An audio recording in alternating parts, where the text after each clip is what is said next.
मनुस्मृति को जलाया था।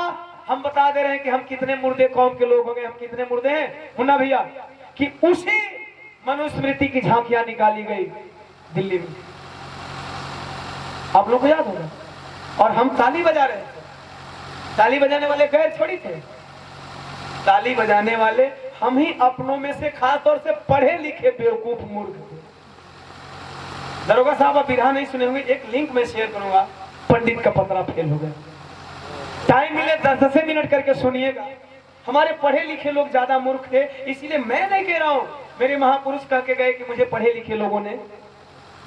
वहां जो तालियां बजा रहे थे, मनुस्मृति की झांकियां निकाली गई थी मनु को लेकर के, तो पढ़े लिखे एक वीआईपी लोग बैठे थे, ताली बजा रहे थे। अबे मूर्खों, इतिहास तो पढ़ लो। पतरा फेले के दादी है मैंने एक बात अच्छा कह दें, तब पंडित का पतरा फेल कराई। अच्छा ठीक है, गाय आप बैठल नहीं, जब तक आप लोग बैठल नहीं तब गाय दे, ध्यान देंगे। ये चीज लिखा हुआ है उस मनुस्मृति में। बाबा साहब ने मनुस्मृति को जलाया। जब बाबा साहब ने मनुस्मृति को जलाया तो गांधी एंड नेहरू कंपनी के लोगों ने पटेल जी से कहा, अरे अरे अरे अरे तो ये तो अम्बेडकर गलत कर रहे हैं, मनुस्मृति को जला रहे हैं, केस करते हैं। पटेल जी ने कहा केस करोगे? गांधी जी आप बैरिस्ट्री की हो, जीत जाओगे अम्बेडकर से। अरे गनीमत मनाओ, खैरियत मनाओ कि बाबा साहब बी.आर. अम्बेडकर अभी केवल मनुस्मृति जला रहे हैं। यदि आप केस लड़ते हो तो बाबा साहब से जीत नहीं पाओगे, और जब बाबा साहब केस जीत जाएंगे तो तुम्हारे भारत के सभी ये जो बनावटी धर्म ग्रंथ है ना, सबको जला देंगे। इतने पावरफुल थे बाबा साहब। हमारे ओबीसी भाई लोग भी हमको ठगते हैं, आपको ठगते हैं बहुत ज्यादा।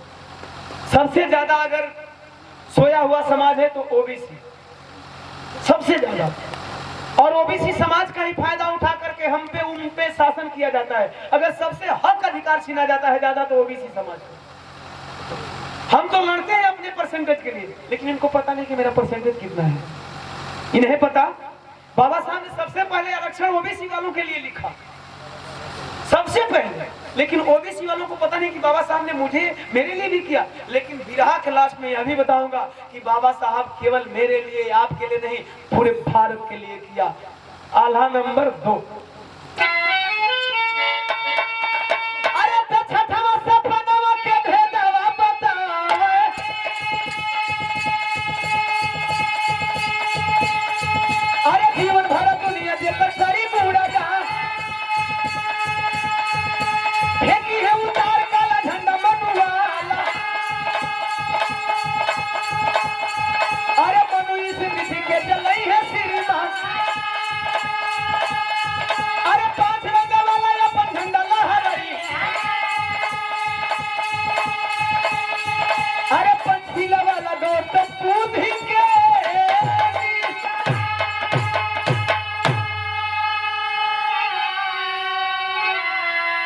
अठवा सपने में आपका बेटा वह काला झंडा उतारेगा, तब उतरेगा जब भारत आजाद होगा और भारत का तिरंगा झंडा लहरेगा। तो जब भारत आजाद होगा, जब तिरंगा झंडा लहरेगा, तो भारत मेरा धर्मनिरपेक्ष बनेगा।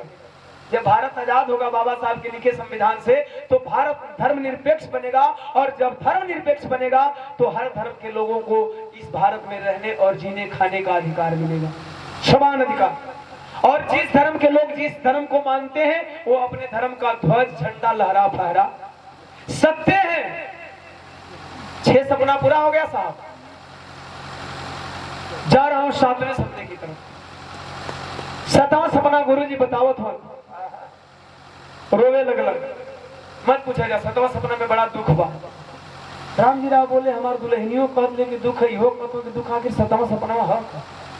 7वां सपना है क्या? आंख में आंसू है, रो रहे हैं गुरुजी। रो के वो बात कहे,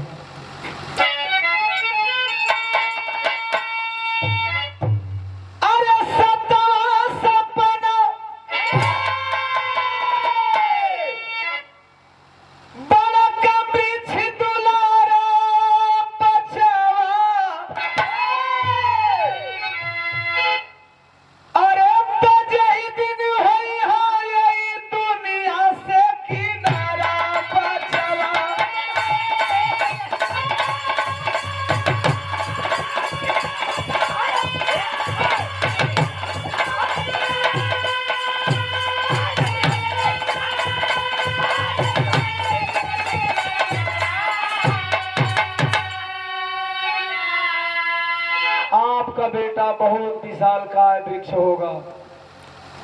किसके लिए? भारत के लोगों के लिए। एक बार भारत के लोगों को ऐसा महसूस होगा, ऐसा प्रतीत होगा कि आपका बेटा जब तक इस धरती में है तब तक इस भारत के लोगों को कोई तकलीफ नहीं होगी, इनको आजादी मिल जाएगी। लेकिन मरना तो सबको है, एक दिन मरना सबको है। आपका बेटा एक दिन इस दुनिया को छोड़ करके जाएगा, और जब जाएगा तो जो लोग आपके बेटे के सानिध्य में रहने वाले हैं तो उनको लगेगा कि मेरे सर से किसी का साया उठ गया, मेरे सर से किसी का साया उठ गया। लेकिन एक बार जो लोग उस साये में रहते हैं उनको लगेगा कि अब मेरे जिंदगी की नैया कोई खेने वाला नहीं है। तब तक से होगा क्या? अरे जड़ से 3 पेड़ उगी है, जानी जग सारा।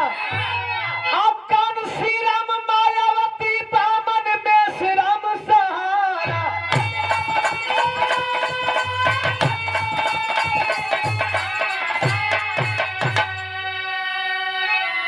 एक बार लगेगा कि हमारी और आपकी, हमारे बहुजन समाज की, हमारे भारत के शोषित दलितों की नैया